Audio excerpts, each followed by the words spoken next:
Bonjour, alors pour cette vidéo, un chou-fleur pané. Il existe plusieurs techniques pour paner un chou-fleur. Il y a cette technique-là qui est donc le classique avec une panure farine, œuf battu et chapelure. Il y a aussi le beignet.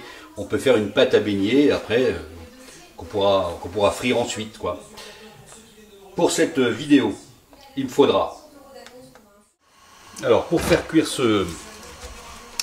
ce chou-fleur pané, j'ai fait bouillir ici une grande quantité d'eau salée. On va préparer mes petits chou-fleurs. On va enlever les parties abîmées qui sont là.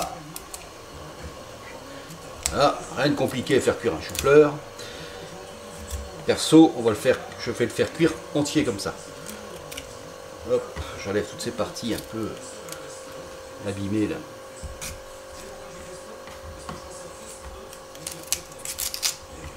Voilà.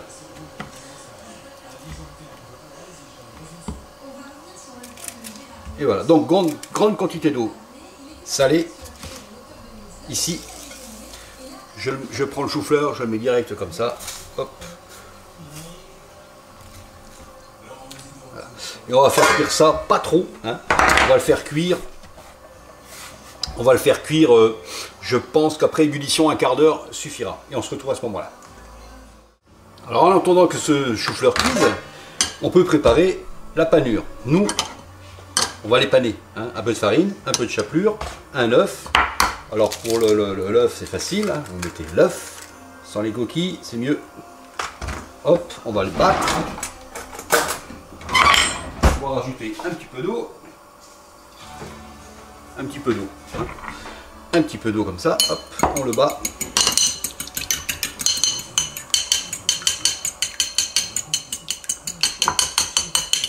Et c'est prêt. Ensuite, on pourra ou les faire frire ou les passer à la poêle.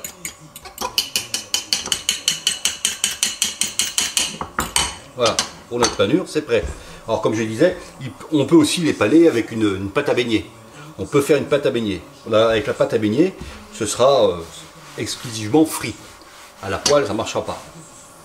Hein? Mais dans ce sens-là, ça marchera aussi. Paner comme ça, ce sera pas mal aussi. Allez. Voilà, 10-15 minutes après vous le piquez. Hein. Vous prenez un couteau, vous piquez votre chou-fleur. Il faut qu'il soit fondant, mais pas trop. Sinon vous aurez la plus grande difficulté ensuite pour les paner et les cuire. Là j'ai de l'eau froide avec des glaçons dedans, il faut arrêter la cuisson. On le plonge dans l'eau comme ça pour qu'il refroidisse. Ensuite, lorsqu'il sera bien froid, hein, lorsque la cuisson sera terminée, vous voyez toutes ces parties là, noirâtres là, hop, on les découpera comme ça avec un couteau. Hop, lorsqu'il sera froid. Bref, et après on fera des petites fleurs comme ça, qu'on panera et qu'on fera frire. Voilà. On le laisse refroidir, ensuite on le mettra sur un papier absorbant pour le préparer et préparer à le paner. Hein. Allez. Donc voilà, je les ai retirés de l'eau froide, mis dans un papier absorbant comme ça. On voit bien, ouais. Hop. Mis dans un papier absorbant comme ça, ça enlève donc une grosse partie d'humidité. Ensuite, donc j'ai préparé j'ai pris un peu d'avance. J'ai préparé mes panures. On prend les fleurs, hein, les plus jolies. On les coupe à la taille que l'on veut, petites, grosses. On trempe dans la farine. Voilà. Moi, je vais laisser la petite queue comme ça. Hop, farine, jaune d'œuf et chapelure. Je vais mettre d'une petite cuillère. Hop. Voilà. Et moi, je le fais 2 fois. Tapote et on recommence. 2 fois juste dans l'œuf battu et la chapelure, hein, pas la farine. Hop. Et ça fait donc 2 petites fleurs, comme ça.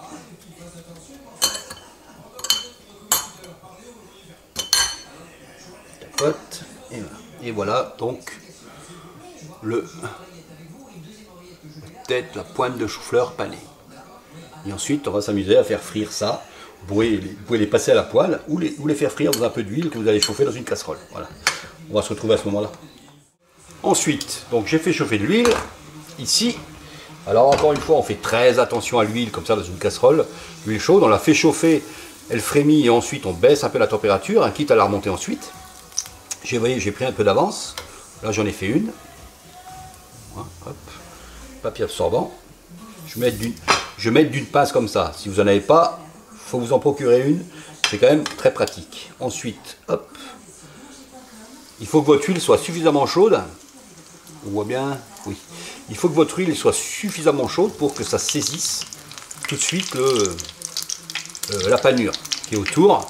Ainsi, ça vous fait une panure bien craquante, bien croustillante. Voilà. Hop. Et on les laisse cuire. Alors on n'en met pas trop à la fois. Moi j'en mets 2 dans une petite casserole. J'ai baissé le feu, je ne l'ai pas éteint. Et puis voilà une manière de faire une garniture à base de chou-fleur. Voilà. Vous les faites frire comme ça à l'envoi quand vous servez les assiettes. Vous pouvez les faire d'avance et les maintenir au chaud. Hein, les maintenir au chaud, les faire réchauffer au four par exemple, ce sera très bien. Mieux qu'au micro-ondes. Car au micro-ondes, il faut savoir, il y a encore un peu d'humidité dedans. Au micro-ondes, ça risque de tout détremper votre panure. Hein. Au four, je pense que c'est mieux. Et ben voilà une petite garniture. Allez, je vous mets quelques photos derrière. Et à vous.